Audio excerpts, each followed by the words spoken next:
Hello friends, this is Worm, and we are back today with another episode of the Fix-It mini-series, a series where we talk about every single sub-archetype of weapon in the game, and talk about how we can bring them more in line with all the other weapons. And we just finished rapid-fire fusion rifles last episode, and that rounded out the fusion rifle category. Now we're moving on to glaives, and we will have a dedicated video to each type of glaive. Today's going to be aggressive. Later on, we're going to talk about adaptive, then we'll talk about lightweights. But I want to talk about some fundamental issues with glaives in general that need to be addressed before they start being used more in just really everyday content, but especially in high level content. Because I don't know about y'all, I don't ever see people using glaives.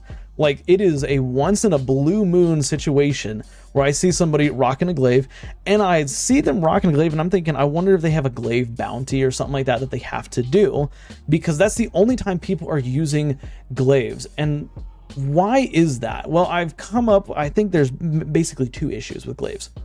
Okay, the first issue is, of course, the fact that glaives require you to be up close and personal, and this is immediately what disqualifies them from grandmaster content. Okay, when you have a weapon that requires you to be right up on the battlefield, like shotguns, for example, shotguns are not very popular inside of grandmasters because you have to be very close to your enemies. Swords, same thing, not super popular in grandmaster content because you have to be right up next to your enemies, and of course in grandmaster content that's a very risky and a very dangerous thing to be doing. However, with that being said, I think that, the other issue with glaives, we have the issue with you have to be up close and personal. We'll talk about that in just a second. But the other issue with glaives, and this is more of just a generic, like glaives, as a bubble situation, right? The glaives, they all feel too similar. And this is a very familiar topic that you've probably heard us talk about in the other categories, auto rifles and fusion rifles and bows. They feel way too similar. The three archetypes of glaives, which are aggressive, adaptive, and rapid fire glaives, they feel too similar. They feel like the exact same, with the exception of maybe the rapid fire glaives shield duration feels really, really slow. I would never choose to use a rapid fire glaive over an aggressive or an adaptive glaive. And so we'll talk about the aggressives here in just a second. But one of the things that I want to talk about first is, when you're on the front lines, okay, the first issue with glaives is they're melee weapons. And really, I think this is very easy for Bungie to fix. I think there's one simple thing that Bungie has to do to make glaives be more viable right up on the front lines. What do you think it is? Disable the time limit, or the cooldown, whatever you want to call it, the delay between activating the shield and melee attacking, and vice versa, between melee attacking and activating the shield. That cooldown should be just completely removed. Okay, because you can't use the shield while you're attacking, but you need that shield to make the glaive a viable option. You need that shield to block damage like that. The shield part of the glaive is the only thing that saves it from being a literal dead weapon archetype. But currently, there are many situations where you cannot pull that shield up fast enough to block damage. In a one-on-one situation, I'm sure it's fine. I'm sure it's easy as pie. You're fighting, say, a champion, for example. I'm up against a champion. Here he goes. He's about to use his attack. Let me stop meleeing. Okay, block it, blah, blah, so on and so forth. But there's also some situations where if you're getting attacked by multiple enemies at once, like a glaive can handle multiple enemies. Glaives are actually very good at handling multiple different enemies because their glaive attacks don't just attack one enemy at a time. Like, they can do like sweep attacks, which is really good.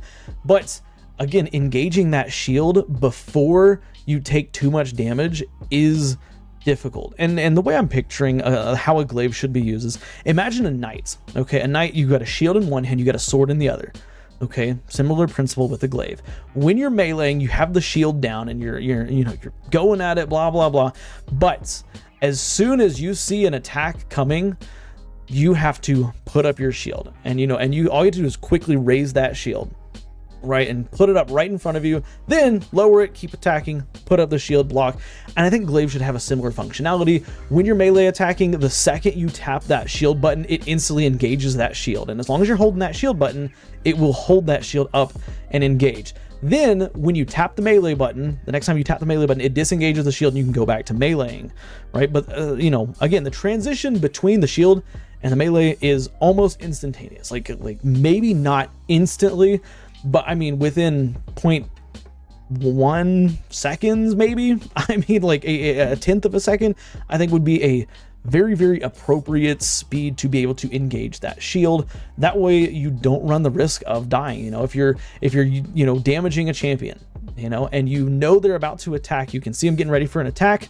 Instead of having to preemptively, okay, they're about to get attacked, let me go ahead and get the shield ready, you can say, here comes the attack, okay, I'm going to deal one more melee hit, then I'm going to block. You know, or maybe give it enough time so that as soon as you see them engage that attack, you know, you can instantly put up that shield. Because one of the issues with Glaives is you have to actually complete the melee animation before you can do the shield. So if you hit the button and you go in and you like do the poke maneuver, you know, you poke the enemy, pull it back, then there's a brief second delay, then you can activate the shield. And I think that should be just eliminated from the game. Transitioning from the glaive to the shield and from the shield back to the glaive should be almost, if not instant. Now, without do that, and I promise you Glaives would become way more popular in the meta. I know I would be using them more because Glaives are an exhilarating weapon to use, and especially if you allowed, you know, mastery of that, like, hey, like I can time it so that I'm not dying, blah, blah, blah. Like it would be amazing. It'd be so much fun. But moving on from there, let's actually talk about aggressive frames, because we said earlier that all the glaives feel similar, and I have a way to make each glaive feel unique. Starting with aggressive glaives, the change, quite simple. Give it a new fire pattern. Okay, currently all the glaives, with the exception of Vex Caliber, shoots you know, just one projectile. Okay, they shoot a projectile, it goes out, hits target. Okay, you know, give aggressive frame glaives the ability to shoot in almost like a shotgun spread pattern. Okay, shoots 4 bolts out, for example, in a diamond pattern. As it goes on, it gets bigger. You know, the spread between the 4 bolts gets a little bit bigger as it goes. Do that, and that will change the way they feel completely from other glaives. When I think of an aggressive glaive, I think of an aggressive glaive. I think of a glaive that I'm going to be right there up front in the fray. Like I'm going to be fighting things, you know, I've got the heavy hitting melee, I've got, you know, a shield. I want to have that, you know, that additional benefit of having that shotgun glaive ability, because it deals more damage, you know, and you could break down the damage, give it maybe a small damage boost on top of breaking it down, but divide that damage up into 4 different projectiles. That way I can't sit too far back and start shooting, otherwise I'm gonna be losing a ton of damage. Because if some of those bolts or some of those shots are missing, it's reducing my damage even further. You do that, and glaives, you know, the aggressive glaive will start to feel tremendously different than other glaives. And similar, you know, Vex Caliber is a weapon that does that. Vex Caliber shoots in like a shotgun pattern. I think Vex Caliber should have had I think the Vex Caliber's the shot spread on Vex Caliber, oh my gosh, sorry, I cannot talk today, should be present on all aggressive frame glaives. And really, that's the only change I would make. I think that the, you know, in terms of the shield duration and stuff like that, like I think all of that is completely fine, but we need to just make them feel different, and giving the aggressive frame a new pattern of like how they shoot would help with that tremendously. But that being said, that's the only change that I would make to aggressive glaives, and really that's going to be a common theme for the other glaives, for adaptives and for rapid fires, which I have some other ideas in mind for those as well, which is why we're going to save them for different videos. But you know, with, like I said, with those aggressive glaives, if you change all glaives to have the ability to engage and disengage that shield instantly, you're going to bring all glaives back into the fold, and then just start changing up some certain things about them to make them all feel different, like they have different roles. But with that being said, that's basically going to cover, you know, aggressive glaives and just kind of the general glaive topic as of right now. Like I said, we're going to talk about we're going to talk about adaptives and rapid fires in some other videos. But yeah, with that being said, I want to hear your thoughts. Why do you think glaives are underused? What would you do to aggressive frame glaives to make them more unique, I guess? Maybe not necessarily like better, because I think they're already pretty good, just more unique. Tell me all that stuff in the comments. But with that being said, do me a favor, like the video, helps the channel out a lot. Subscribe for more daily Destiny content, conversations, debates, discussions, stuff like that. And yeah, do me one more favor, watch the videos you see here on the end screen, because for whatever reason, YouTube thinks you'll like them. Guys, I will see you in the next one. Bye for now.